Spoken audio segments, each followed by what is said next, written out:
अस्सलाम वालेकुम। मेरे कहानी घर में आप सबको खुशामदीद कहती हूँ। आइए कहानी की तरफ चलते हैं। इस तरक्की याफ्ता दौर में जबकि इंसान मरीख पर जाने की सोच रहे हैं, हमारे वतन के किसी इलाके में जब इस तरह के वाक़यात रौनमा होते हैं तो हैरत होती है और इन वाक़यात पर यकीन करने को जी नहीं चाहता। बेशक आपने अपने मुल्क के बहुत से तरक्की याफ्ता बड़े और छोटे शहर, देहात, कस्बे और गांव देखे होंगे, लेकिन आपने कोहे सुलेमान के सिलसिले में आबाद पहाड़ी बस्तियां शायद ही देखी हों, जिनमें अरसा कदीम से बसने वाले कबाइल आज भी सदियों पुरानी रिवायत और रीत परीत के पाबंद हैं। इन पहाड़ी सिलसिलों में ज़्यादातर खूबसूरत और जरीब बलोच कबाइल आबाद हैं और इस इलाके का हकीकी तर्ज ज़िंदगी हम बड़े शहरों के बासियों से ओझल ही रहा है। ताहम हमारा ताल्लुक़ चूँकि सखी सरवर शहर से रहा है, लिहाजा हमारा आना जाना मुद्दतों से कोहे सुलेमान की आबाद बस्तियों की जानिब लगा रहता था कि जहाँ मेरे वालिदैन के करीबी रिश्तेदार रहते थे और वहाँ हमारा आबाई घर भी था। मैं भी वहाँ अक्सर गमी और खुशी के मौक़ों पर जाती रहती थी। ये 40 बरस पुरानी बात है। इन दिनों में 12-13 साल की थी। मुझे लगता है जैसे ये कल की बात हो। आज भी मुझे आपा गुलजार का चेहरा एक चमकते हुए चांद की तरह याद है। तब मैं अपनी खालाजाद गुलजार के साथ रहा करती थी, क्योंकि मेरी माँ बीमार थी और वालिद साहब सखी सरवर में मैनेजर तैनात थे। ये शहर डेरा गाजी खान के करीब था, जहाँ सरकारी हॉस्पिटल में इलाज मुआवजा की खातिर मेरे वालिद अम्मा जान को भी साथ सखी सरवर के लिए ले गए थे और मुझे वो खाला के पास छोड़ गए। बताती चलूँ कि खालू मेरे सगे ताया भी थे और हमारा आबाई घर एक ही था। हमारी दादी जान ने मुझको सखी सरवर वालदैन के हमरा न भेजा कि इनको मुझसे बहुत उनसियत थी। मैं भी यहाँ बहुत खुश थी कि खाला और गुलजार मुझसे प्यार करती थी।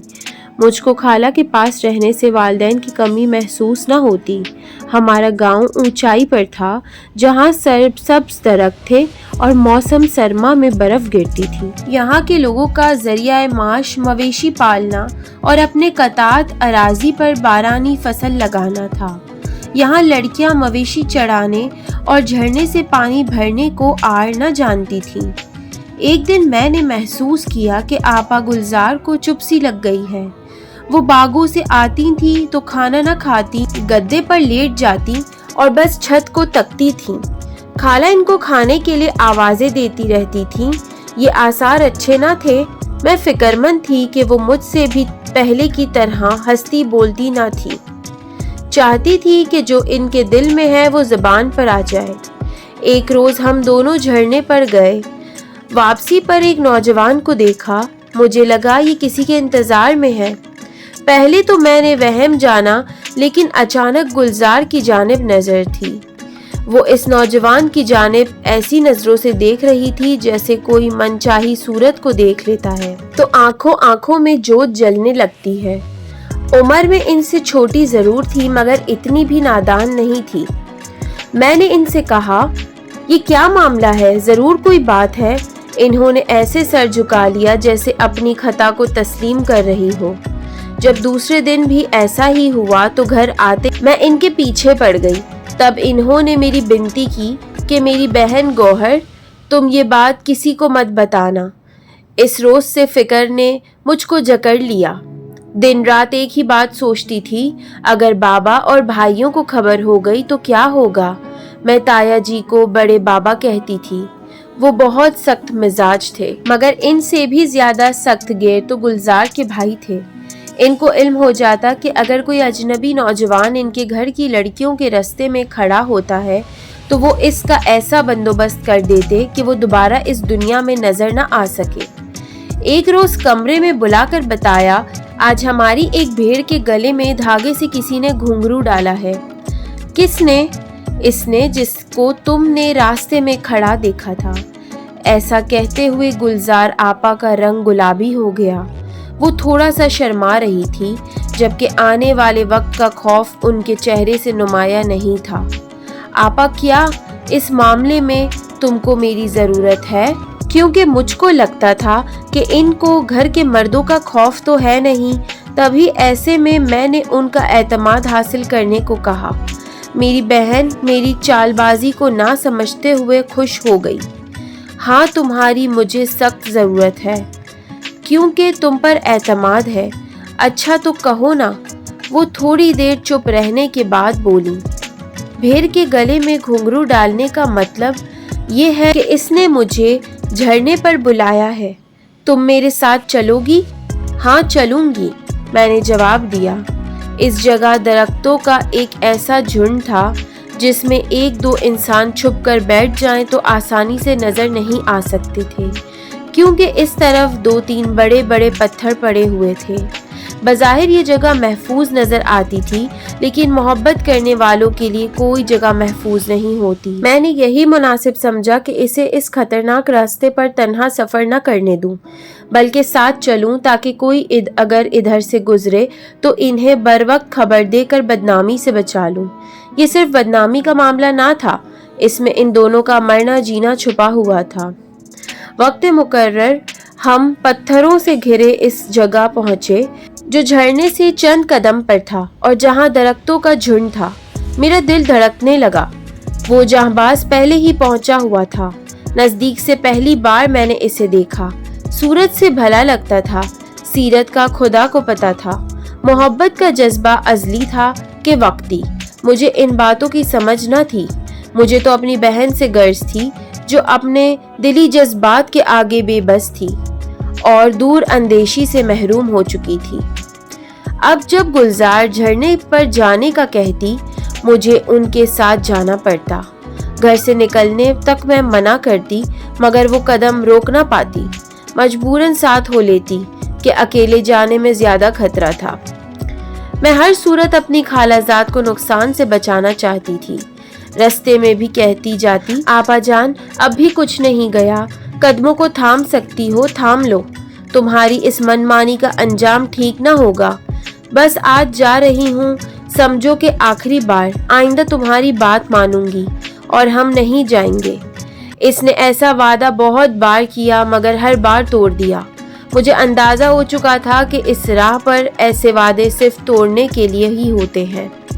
एक दिन आपा ने मुझे बातों बातों में बताया कि जहांबाज ने मुझे शादी का कहा है, मगर ये किस तरह मुमकिन है? हम अपने कबीले से बाहर नहीं जा सकते, इसके लिए जान देनी पड़ती है। ये सुनकर वो बुझ गई। अगले दिन मेरी तबीयत खराब हो गई। बुखार की वजह से लिहाफ से निकल ना सकी। ऊंचे नीचे पहाड़ी रास्ते पर चलने के काबिल ना थी।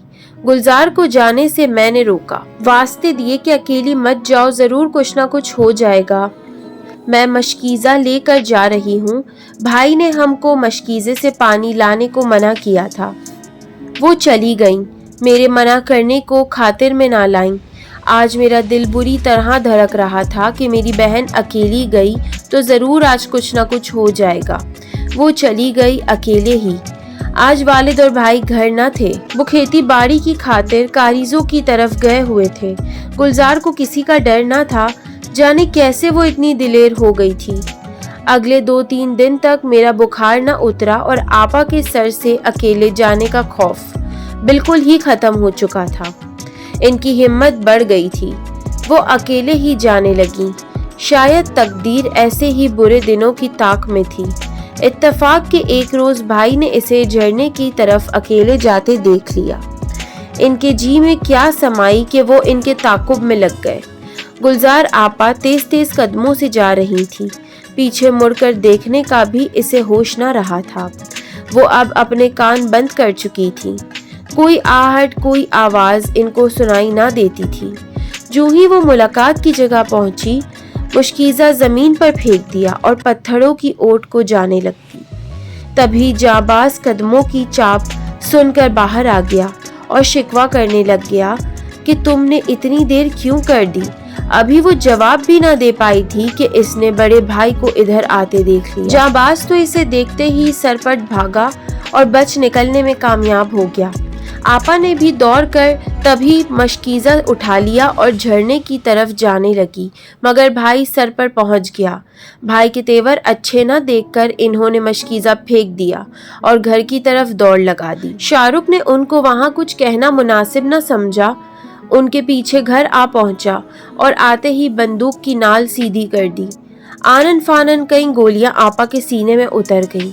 खाला ने ये मंजर देखा तो बेटी की सिमत दौड़ी, इनके और गोलियों के बीच आने की कोशिश की, मगर वो बेटी को ना बचा सकी।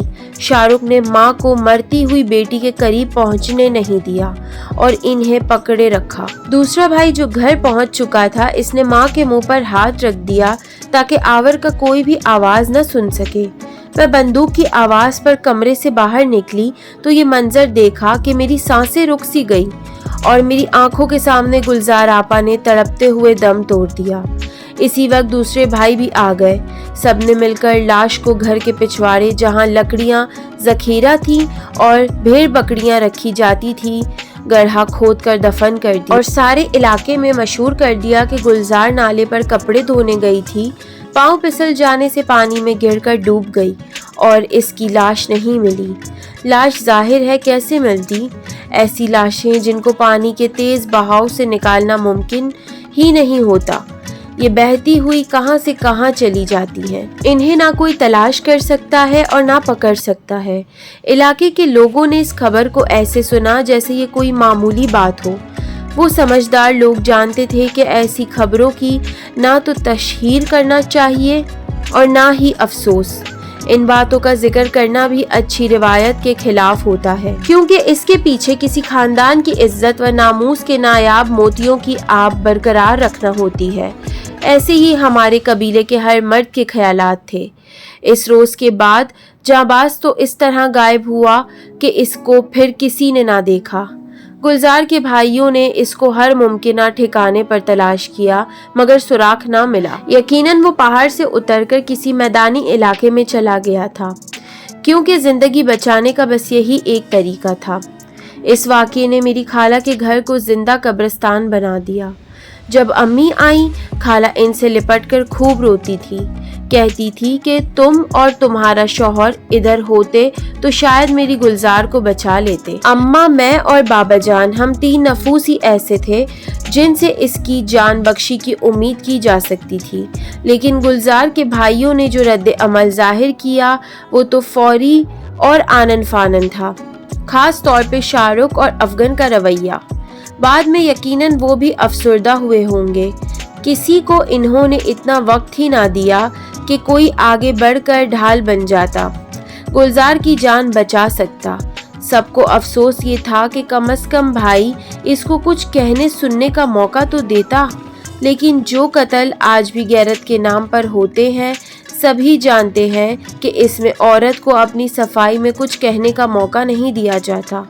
ये अमल इश्ताल में और फौरी तौर पर ही सरजर्द होता है। कमसन लड़की जो अपने जज्बों की मालिक होती है, कम अंदेशी इसकी अकल पर पर्दा डाल देती है। लेकिन मेरी बहन ने पाक दामनी को अजीज रखा था, वो फिर क्यों कर सजाए मौत की हकदार हुई। इस वाक़ये के बाद मेरे वालिद मुझे अपने साथ सखी सरवर ले आए थे और फिर हम यहीं के हो गए।